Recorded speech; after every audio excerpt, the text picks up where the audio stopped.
nagaa faraarri jaalalli waaqayyo hunduma keessaniif haa baay'atu. Hordoftootaa fi kabajamtoota ifa jireenyaatu akkam jirtu nagaa fayyaa keessanii anis nagaa fayyaa godha galata waaqayyo.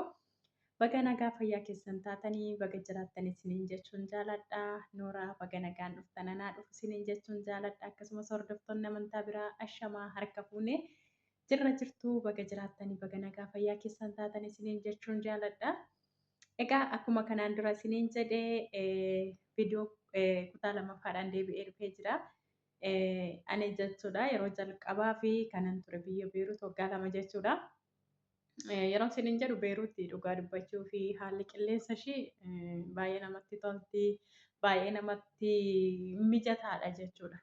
Akka biyyoota kaanii ho'iinsi isaa haalli qilleensa isaa baay'ee nama miidhu jechuudha. Ani baay'een jaaladha haala qilleensa biyya Beeruuti. Yeroo isiniin jedhu akkuma biyya Itoophiyaati jechuudha. Wanti haaraa namatti ta'u hin jiru. Baay'ee tokko natti tolti jechuudha. Akkasumas illee waggaa waggaatti inuma deemna jechuudha achi.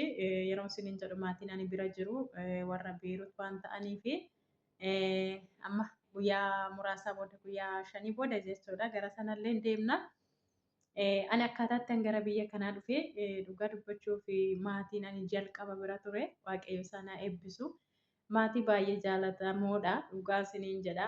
Bara kana keessa haati ofiiyyuu abbaan ofiiyyuu yeroo isiniin jedhu namatti wannee jedha jechuudha. Milkaa'insa walitti namnumti bara kana hin gammadu obboleessa obboleettiin firri halagaan hunduu milkaa'ina keetti kan hinaafu malee milkaa'ina keetti kan gammadu baay'een hin jiru jechuudha.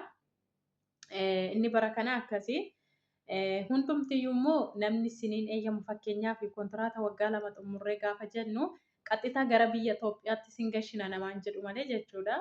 Gara biyya biraatti akka isin darbitaniif namni eeyyama namaa godhu tasumaan jiru. Yeroo baay'ee ijoolleen Beeruut irraa yeroo sanatti ijoollee baay'eetu darbaa ture jechuudha. Biyyoota Dubaay fa'aatti kan darbaa turan baay'eetu jiru.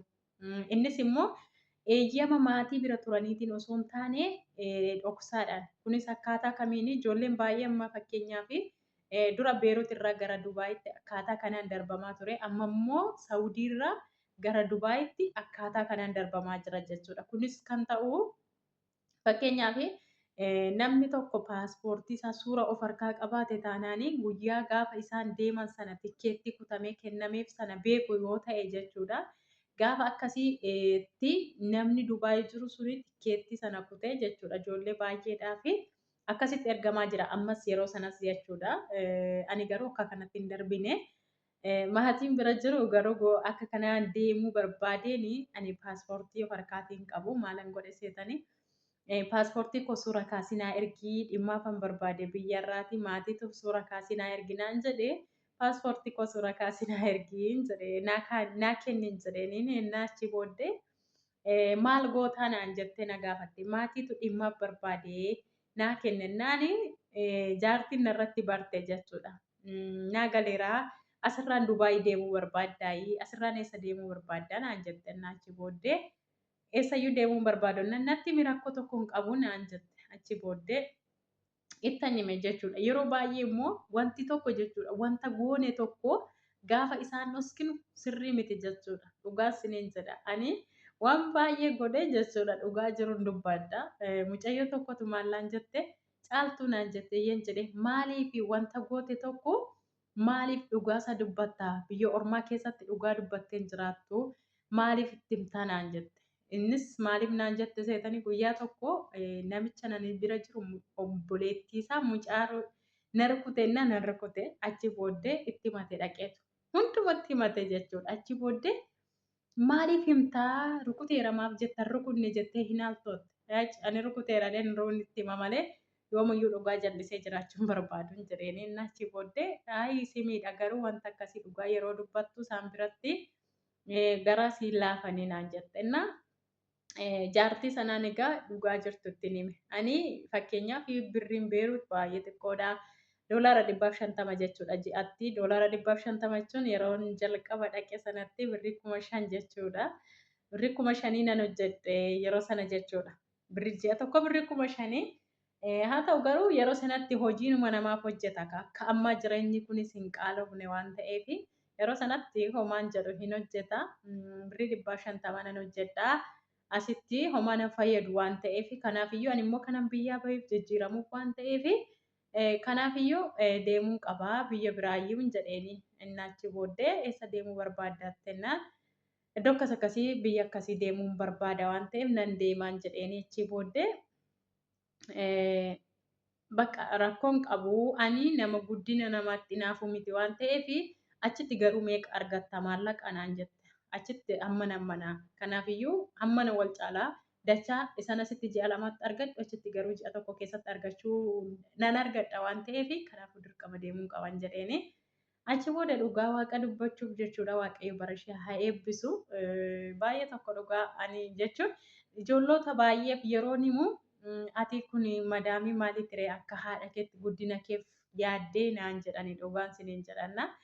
Akka kanatti gaafa sana madaamiin an amma bira dhufe kana wajjiniin wal beeku osoo hin taane ani karaa ijoolleeti kanan dhufe karaa daldalaas osoo hin taane ijoollee hiriyoota kootoo as jiru asii immoo isaan immoo haala naa mijeessanii jara kana bira akkan dhufuuf haala naa mijeessanii achi booddee madaamiin koo kun immoo maal jetti yoo ishiin baddee dhufti ta'e ani hin barbaadu yoo fedha keetiin ofii keetii eeyyamteetu geggeessita yoo ta'e malee jetteen achi booddee fedha ishiitiin jaartiin ani fedha kootii erga isheen bakka jijjiirradha erga isheen jette ani itti ninaafu jette ofishiitii itti dubbattee jechuudha bilbila faana haasoftee amala koo hundumaa itti himtee bakka waan hundumaa wajjiniin haasoftee akka haadhaatti jechuudha dhugaa waaqayyo madaamii akkasii siniifaa kennu warroonni madaamii hamtuu bira jirtanillee garaa siniifaa laaffisu.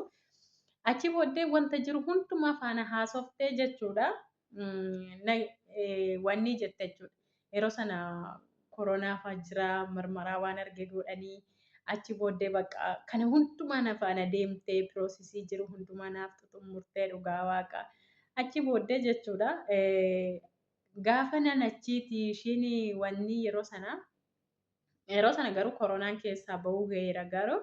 Koronaan inuma jira jedhanii mirmaraa namaa godhu achi booddee mirmaraa sana taasifamee ka'ee yeroo isaarra darbe dhugaan siniin jedha mudannoon guyyaa sana boolee keessatti na mudate baay'ee tokko rifadhe siniin jedha dhugaa birrii of harkaatiin qabu achi booddee birrii of harkaa hin qabu dhufee wanni boolee seeneera waayifaallee beekeen guuttadhu silkiin koo cufaadha waan hin godhu dhabe bakka boocuma malee miti nanaafne dhugaan siniin jedha achi keessa dhaabbadhe nama dhaabbadhe cal jedhetanii garatti hin deebius na wallaale madaamii kootti bilbiluu fi ani waayifaan qabu bilbilli koo wanniidha achi booddee waan hin godhu dhabe dhugaan siniin jedha achi booddee waan hin godhu dhabe kan koronaadhaaf marmarame suni yeroo isaarraa dhumeera istibaardii ta'eera jechuudha achi booddee garatti deebi'uun dhabe achuma dhaabbadhe yaa waaqayyoon jedhe dhugaan siniin jedha yaa waaqayyo akkamittiin anoo silaa homaa tokko argaan qabu